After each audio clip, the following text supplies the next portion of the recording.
Selamat pagi, selamat siang, dan selamat sore untuk teman-teman semua yang bergabung atau menonton channel YouTube kami Bahasa dan Kita.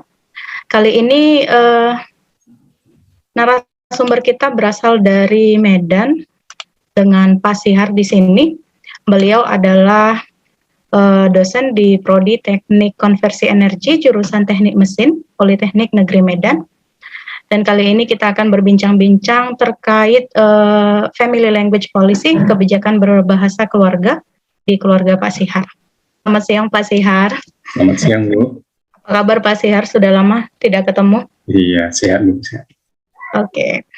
Mungkin pertama kita perlu tahu misalnya dari background dari keluarga Pak Sihar ya.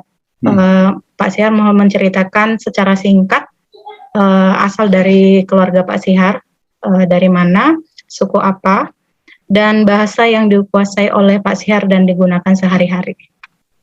Oke, baik. Terima kasih buat Bu Ira ya kesempatannya saat ini. Ya, kalau saya keluarga dari suku Batak Toba. Suku Batak Toba, bapak sama mama itu sama-sama Batak Toba. Jadi kecil lama tinggal di daerah Asahan, Mandoge. Mandoge itu bukan Siantar ya Pak? Bukan, Asahan, Bandar Pasir Mandoge. Oh oke. Iya. Nah jadi kalau kami di keluarga itu kami kan ada 3 bersaudara ya. Kalau kami yang antar bertiga ini, kalau di rumah biasanya pakai bahasa Indonesia kalau di rumah. Jadi kalau sama orang tua dulunya itu sering bahasa daerah, campur-campur lah, tapi seringan bahasa daerah gitu dia. Kalau dengan teman-teman di sekitar, di luar rumah, ketika Pak Sihar di sana, di Mandoge? Kalau di Mandoge dulu, karena Mandoge itu kan daerah perkebunan banyak suku kita orang Jawa ya. Nah, jadi saya seringnya berinteraksi dengan mereka itu menggunakan bahasa Jawa. Nah, mereka menggunakan bahasa Jawa, saya meresponnya campur-campur kadang bahasa Indonesia, bahasa Jawa gitu. Oh, pantesan waktu kami dulu pernah satu institusi ya. Kami punya pegawai di kampus itu namanya Kak Idayati, suku Jawa. Pantesan Pak Sihar bisa ngobrol bahasa Jawa ya Pak Sihar. Oh, oke. Terus kalau pengalaman ketika kecil ya, beranjak dewasa, apakah pernah berpindah-pindah tempat Pak Sihar? Oh ya. Dengan keluarga? Ya, kalau dulu saya kelas 1 sampai kelas 3 SD itu di kampung ya, di daerah perdagangan, di Simalungun. Nah, kalau di situ rata-rata menggunakan bahasa Batak Toba. Kalau di daerah perdagangan itu. Cuma karena saya umur dari kecilnya sebelum sekolah itu di Mandoge udah terbiasa dengan bahasa Indonesia dan bahasa Jawa. Ya teman-teman di perdagangan itu mereka menggunakan bahasa Batak Toba, saya tetap bahasa Indonesia gitu. Dan naik kelas 4 SD saya tuh kembali lagi ke Asahan, ke Mandoge. Ke Mandoge sampai kelas 3 SMP. Nah, kelas 3 SMP yang situ padahal saya sudah mulai membaur dengan bahasa daerah, bahasa Batak Toba. Kelas 1 kelas 3 SD kan. Balik kelas 4 sampai SMP ya balik lagi jadi bahasa Jawa dan bahasa Indonesia lagi di sana gitu. Dan SMA ke SMA balik lagi ke kampung lagi perdagangan. Karena saya sudah terbiasa bahasa Jawa dan bahasa Indonesia, ya walaupun teman-teman saya nanti di sehari-hari menggunakan bahasa Batak Toba, saya campur-campur jawabnya. Kadang bahasa Batak Toba, kadang bahasa Indonesia gitu. Berarti mother language-nya itu bahasa ibunya itu adalah bahasa Batak Toba dengan bahasa Indonesia ya Pak? Ya. Oke. Itu tadi adalah latar belakang keluarga Pak Sihar ya. Sebelumnya memahami bahasa apa dan dari suku apa. Kalau tentang praktik penggunaan bahasa sehari-hari sekarang ini Pak Sihar, mungkin sebelumnya kita tanyakan dulu siapa saja anggota keluarga yang tinggal bersama Pak Sihar di rumah sekarang ini. Sekarang ya? Ya. Kalau sekarang itu di rumah ada mertua, anak 2 ya, umur sekarang yang besar itu umur 6 tahun 4 bulan, yang nomor 2 umur 3 tahun 4 bulan. Kemudian ada adik ipar, kalau orang Batak mengatakan laek. Laek ya di rumah, ada juga keponakan di rumah. Itu. Dan kalau di sini di rumah kami ya sering menggunakan bahasa Indonesia aja. Tapi kalau saya ngomong dengan bapak mertua, saya bahasa Batak Toba. Oh, tapi bapak mertua di rumah berarti bapak mertua, iya. Ibu mertua, bapak mertua. Bapak mertua, ya. Bapak mertua di rumah. Tapi Pak Sihar dengan bapak mertua pakai bahasa Batak Toba. Dan selebihnya itu pakai bahasa Indonesia semua. Dengan istri juga bahasa Indonesia. Dengan istri ya campur-campur lah. Tapi keseringan bahasa Indonesia. Oh gitu. Oke, jadi pertanyaan berikutnya, kenapa ini kan mayoritas jadi pakai bahasa Indonesia nih Pak Sihar? Ya. Kenapa memutuskan menggunakan bahasa Indonesia? Sementara kan kalau dilihat dari suku ya, kita kan punya bahasa khusus gitu Pak Sihar. Mohon maaf itu istri Pak Sihar juga dari suku bahasa Batak Toba atau gimana Pak? Dari ya kalau istri Toba juga sama sukunya. Kalau istri mungkin karena sudah lama besar di kota ya, di kota Medan. Kalau pada umumnya saya lihat sih di kota itu jarang orang menggunakan bahasa Batak Toba. Penglihatan saya secara kasat mata Bu ya. Jadi istri saya udah besar di Medan gitu kan, jadi dia kayaknya nggak pernah sih selama berkomunikasi gitu jarang menggunakan bahasa Batak Toba dianya. Nah, jadi kenapa kami menggunakan bahasa Indonesia? Ya karena memang ini biar lebih cepat aja ya, lebih cepat, lebih simple, semua memahami. Jadi udah nyambung daripada pernah saya coba dengan istri kan pakai bahasa Batak Toba, nah, kadang dia nggak ngeh. Jadi kita perjelas lagi balik gitu. Gitu. Jadi pemilihan bahasa Indonesia itu sendiri cuma untuk apa ya Pak, supaya lebih bisa memahami ya, iya. Intinya itu ya, nggak ada perencanaan sebelumnya? Nggak ada, oke. Nggak ada. Terus perencanaan untuk bahasa apa sih di rumah? Iya, itu nggak ada ya Pak sih. Oke. Sekarang kita masuk ke persepsi orang tua Pak Sihar, pandangan orang tua terhadap bahasa. Ini spesifiknya nih terhadap bahasa daerah Pak Sihar. Kalau berarti bahasa Batak ya. Menurut Pak Sihar ini, apakah penggunaan bahasa daerah di rumah itu penting? Sebenarnya sih penting ya. Bahasa daerah itu kita gunakan di rumah supaya anak-anak juga terlatih nanti untuk bisa memahami bahasa sukunya. Supaya nanti nggak hilang bahasa suku kita itu sendiri. Gitu. Kebanyakan memang kalau di kota ini gimana ya, anak-anak rata-rata itu kayaknya nggak pernah ya menggunakan bahasa Batak Toba gitu.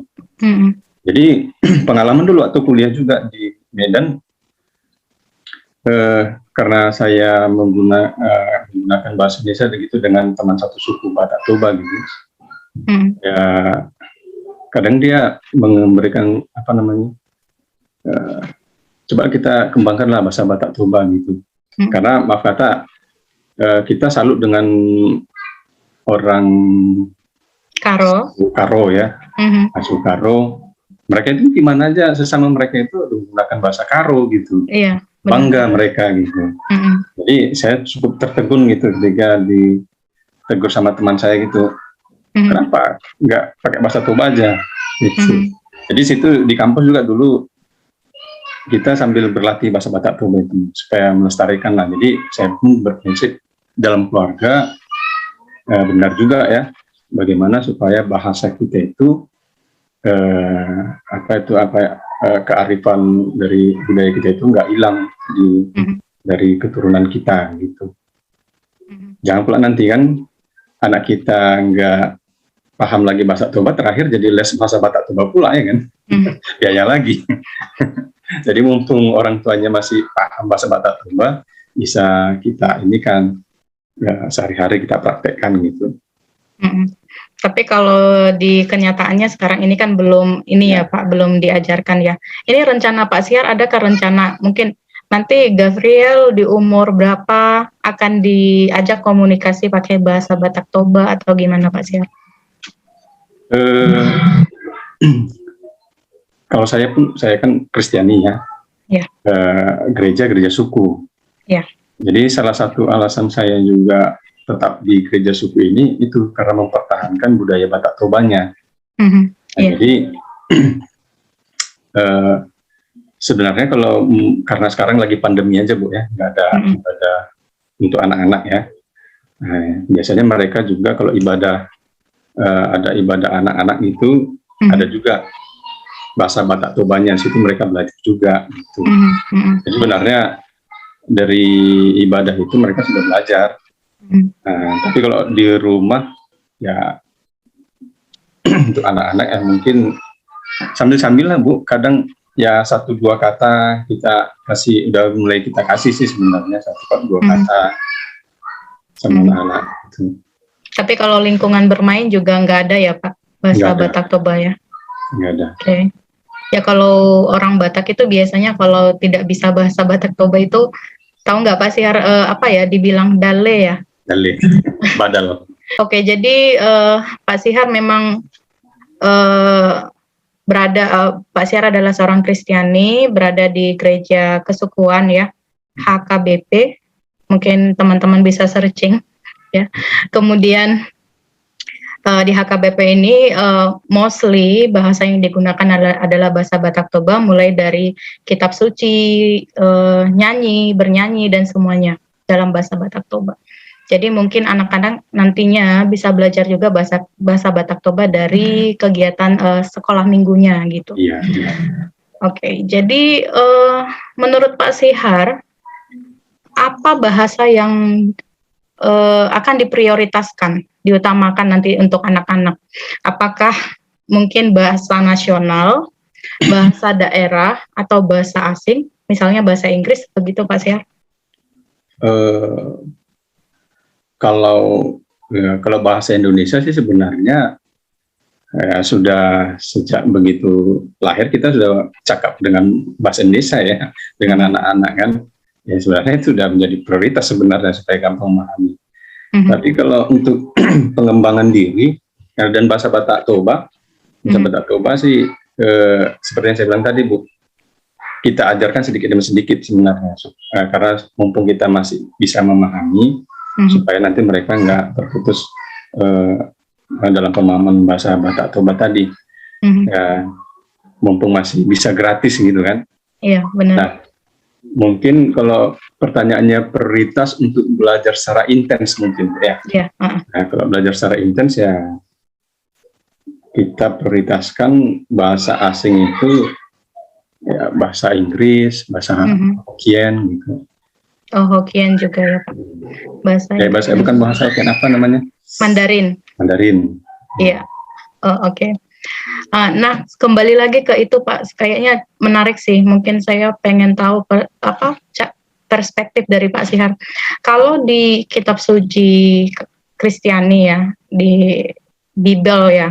Jadi di situ kan ada bahasa Bataknya itu berbeda dengan bahasa Batak ucapan ya.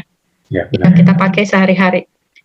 Saya juga beberapa kali membaca di sana ya, di Bible itu ada istilah-istilah yang memang saya paham, tapi ada beberapa yang banyak yang tidak paham.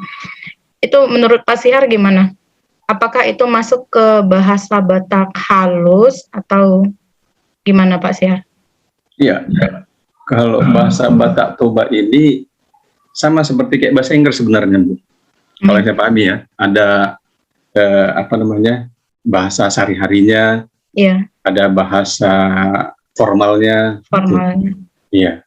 Jadi kalau kita misalkan berbicara di setengah masyarakat secara formal, kita harus menggunakan bahasa Batak Toba yang formal.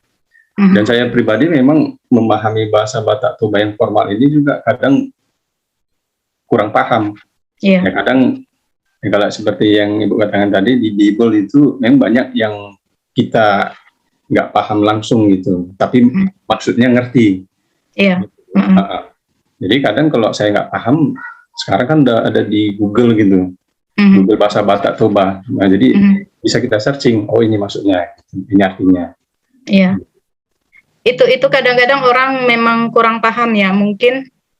Oh ya, dalam bahasa Batak itu ada juga levelnya, Pak Sihar. Ada yang untuk penggunaan sehari-hari, ada yang kasar, ada juga yang tadi yang halus gitu. Ya, dan itu banyak yang tidak tahu sih sebenarnya ya. Iya. Iya, kayak mata misalnya si malolong gitu kan, Pak. Iya. Tadi baba mulut sama. Iya. Pamangan kan. Pamangan gitu kan. Iya. Itu mungkin nanti teman-teman bisa lihat juga. Ternyata dalam bahasa Batak ada juga bahasa halusnya ya. Jadi kalau untuk orang tua nggak bisa misalnya bilang baba, harus pamangan. Nggak boleh. Iya, misalnya ada nasi nih di sini ya. Terus kita mau memberitahu, nggak boleh. Nggak boleh. Harus misalnya sama mertua kita bilang gitu, Bu, kan bisa dimarahi kita. Iya, benar. Jadi hal-hal yang gitu memang harus dipelajari juga. Ya, khususnya yang memang menggunakan bahasa Batak Toba sehari-hari. Itu adalah pertanyaan terakhir Pak Sihar. Cukup singkat sebenarnya. Jadi tadi sudah kita dengarkan background dari keluarga Pak Sihar, dari suku apa, kemudian bahasa yang digunakan. Jadi ketika kecil Pak Sihar menggunakan bahasa Indonesia, dan karena lingkungan adalah bahasa Jawa ya, banyak komunitas Jawa di sekitaran Pak Sihar, makanya Pak Sihar bisa bahasa Jawa. Sedangkan untuk orang tua kadang-kadang menggunakan bahasa Batak Toba ya. Kemudian saat ini praktik penggunaan bahasa sehari-hari di keluarga Pak Sihar, di rumah ada banyak anggota keluarga ya, tetapi mostly menggunakan bahasa Indonesia, sedangkan dengan Bapak mertua menggunakan bahasa daerah. Oke. Kemudian Pak Sihar juga memandang bahwa bahasa daerah itu penting untuk anak ya. Jadi cara pemertahanan bahasa daerah itu dilakukan dengan mungkin belajar dari tadi seperti dari gereja ya, karena gereja kesukuan di sana nanti dari mulai Bibel, kitab sucinya menggunakan bahasa Batak, lagu-lagunya bahasa Batak. Dan untuk prioritas bahasa Pak Sihar, karena tadi disebutkan bahasa Indonesia sudah dipelajari ya dari kecil untuk anak-anak Pak Sihar, kemudian bahasa asing ya yang menjadi prioritasnya nanti adalah bahasa Inggris dan bahasa Mandarin. Jadi itu adalah ringkasan dari pembicaraan tadi. Terima kasih banyak Pak Sihar atas waktunya. Mohon maaf mengganggu. Mungkin lain kali kita bisa berjumpa lagi untuk bercerita lagi tentang perkembangan bahasa di keluarga Pak Sihar.